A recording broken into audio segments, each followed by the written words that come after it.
In this video, I will show you how you can animate this tipping scale only using PowerPoint. Let's say you're comparing the amount of sugar present in two different types of drinks, or weighing the pros and cons of a certain way of doing something, probably anything. The typical way you would want to represent that in a presentation would be like this.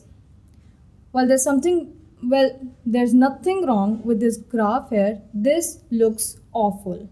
For one, your audience will stop listening to you and will start reading the slides. For two, you might yourself start reading the slides. For three, no one will remember at the end of this slide what you were trying to convey. Your presentation is a visual aid, so treat it like one. Don't turn it into a script and don't make them work hard so much. You're not supposed to make them work hard. Don't leave them figuring out themselves if it's the pros or the cons that outweigh each other, whatever. Just you can do this now. Instead, if you do this, your audience will have a clear idea and they won't be scratching their heads by the end of the slides, and they will probably remember and understand what you're trying to say.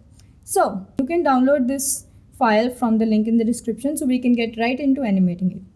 And if you want me to show you how you can create this yourself, comment down create. So I'll put up another video for that. Now, step 1.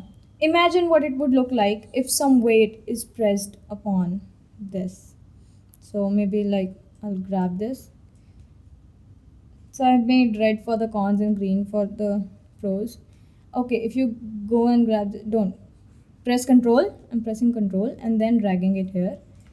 Okay, so if this weight is pressed upon this scale, what would happen? This scale would go down because of the weight. This handlebar would rotate a little, and this one, the other one, would go up. Clear? Down, rotate, up. Now, that's very simple. Let's get into animating it. First, the rotation. Go to animation here, and there it is under emphasis, spin animation. So right now this is going full 360 degree. We can change that here in animation pane. If you don't have it open already, click here, animation pane. Double click on this animation here, or go there, effect options. There you have it. Now here you can see, here you see this is the angle we want the rotation to go. So you can go 5 degrees, you can go 10 degrees, it's completely up to you. If there are much difference in pros and cons, you can go with 5 degree increments. 10 degrees fine, I think that's absolutely perfect. Press enter and okay. It's going very slow. Here you can change the speed here. 50 milliseconds is fine. Okay, now the up and down. Just select all of these. Remember, also select the balls when you're animating this, and go down here, motion paths, select lines. These are going down by default, but you can change that. Obviously you can go select this and effect options, up. But sometimes you might not have this option, or when you're applying more than one animations on something, you won't see this option here. What you can do then is, see that these arrows here, green and red arrows, this green arrow points to the center of the object. This green arrow would point to the center of the object, and the center but the motion paths always take the object from center of the object. They always move the object from the center. So this green dot is where the center of the object is present right now, and this red one is where it would end up after the animation. So if you want to change that, just drag it above like that while pressing shift. So it would go up now. Okay, I won't do that because I'll show you why. Now our animations are going all right as we want them to. Okay, maybe even up here. They are going as we want. They are animated all right, but they are not going the way we want them to. First, I'll just speed this one up. And also I forgot to add an appear animation for this ball here, right here. Again, remember to add animation. Don't choose from this here. It would ruin the previous animation. So appear animation for the ball, because it's after the ball appears, the animation would start. So on this one, I would apply after previous, so that as soon as the ball appears, this animation would start and everything would go with it.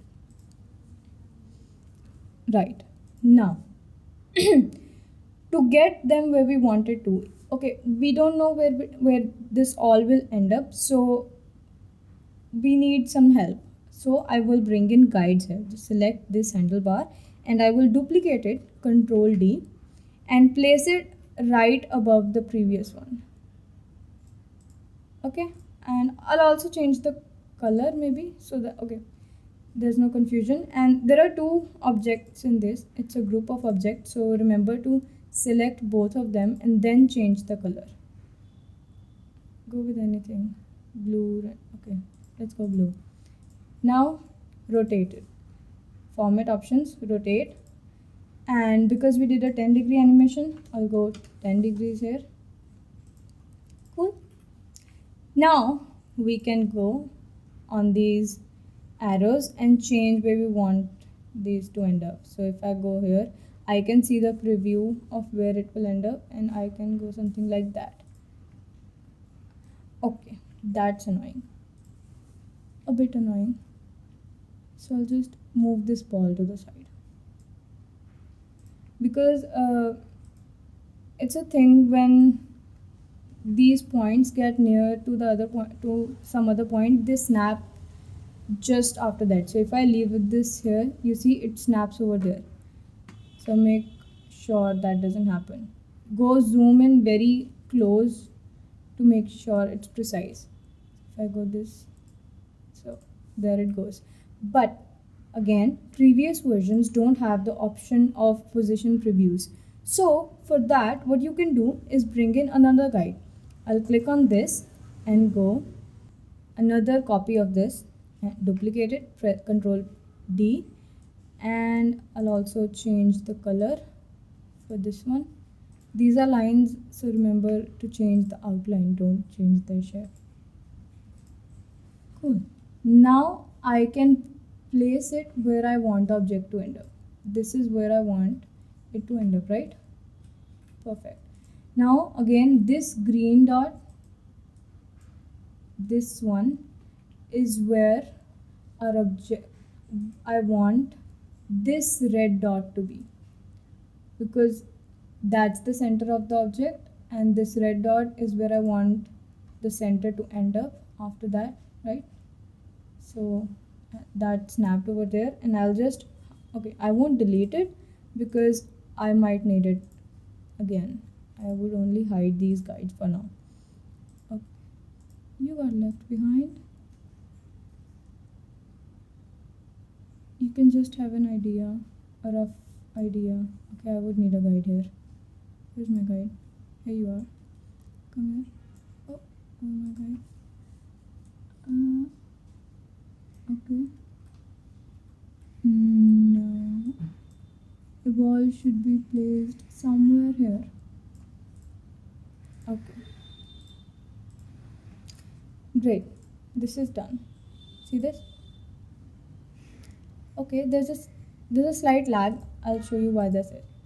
Select all these 3 motion path animations and go to effect options. See this? A smooth start and smooth end. That's why the lag is there. Now it should be fine. See that? Perfect. Now, if you're just comparing two things, like you have two kind of images of drinks or food items or anything placed on it, or even some text box, then you're done here. You got what you wanted. But if again you're weighing pros and cons, then you might want to go a bit further. You also might want to scale it to the other side, move it to the other side. So for the other side, it's not that complicated, it's just a little bit change. I'll bring in another ball here, another weight on this scale. But obviously it won't be here, because this time I'll bring in guides again. after the animation, that's where our scale will be. So this ball goes somewhere here, right? So appear animation, and where's our animation bit? Appear animation, and again, now this time I want it to go this way. So okay, maybe up, if I place the same size of ball, it would only go this much down and it would, balance out. So I'll just size it up a bit. Okay. I'll just size it up a bit, and wait a minute. Follow along if you have to, if you want to.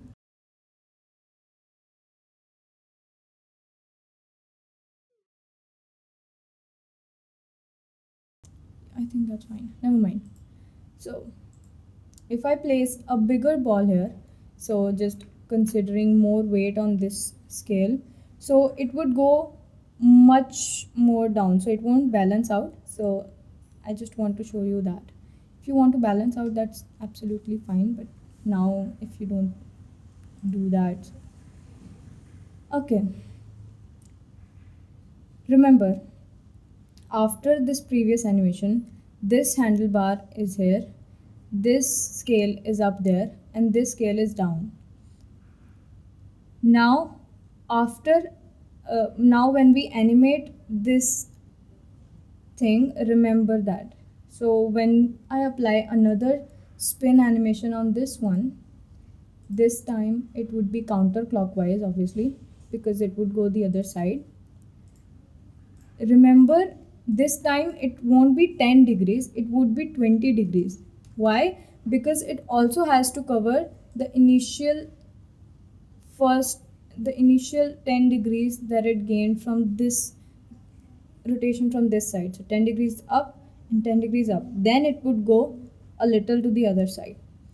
Now, same, select this ball, and select this and select this ball, add animation, lines.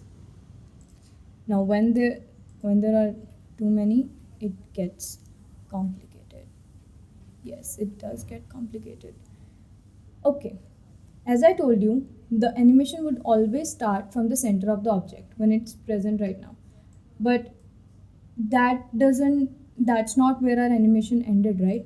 So if I take this and this right now, this one, this would start from here, but previously our animation ended here, so I wanted the new animation to start from here. So I'll just drag it. Okay, drag this somewhere, see the line above, and I'll drag this somewhere near that red arrow, and it would snap on its place automatically.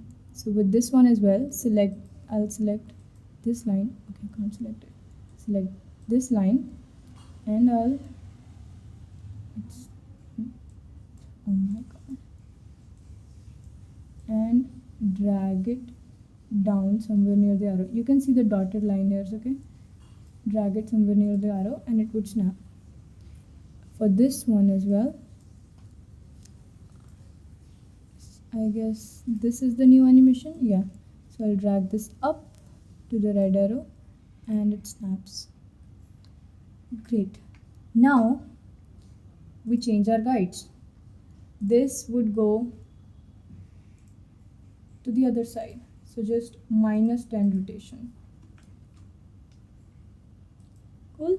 And this scale would now go down this way.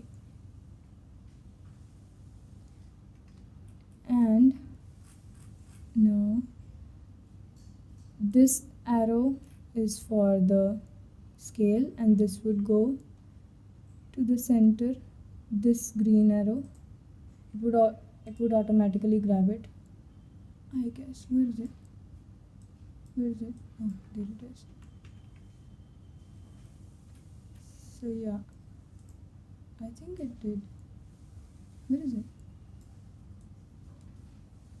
Yeah, there it is. Okay, now for the ball, bring up the ball, somewhere near it. Cool. Done.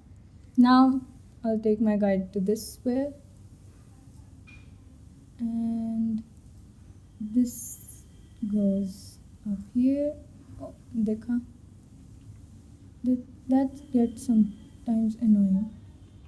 So you just have to zoom in a lot for the precision, and there. This ball goes somewhere this. You can also, oh, okay, that happened again. That's annoying. I'll go with. Cool. Now I'll again hide my guides here, and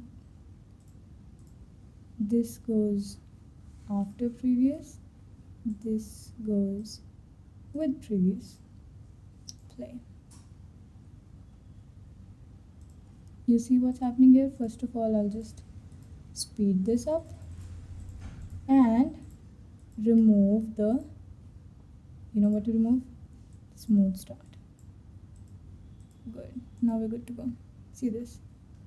1, 2. Great! You got it! Oh my god, that's done. Congratulations, you made it to the end. If you like this video, give it a thumbs up and comment below what is it that you learned new from this. And subscribe to this channel for more wonders that PowerPoint has to offer. And I'll see you soon in just another video like this one.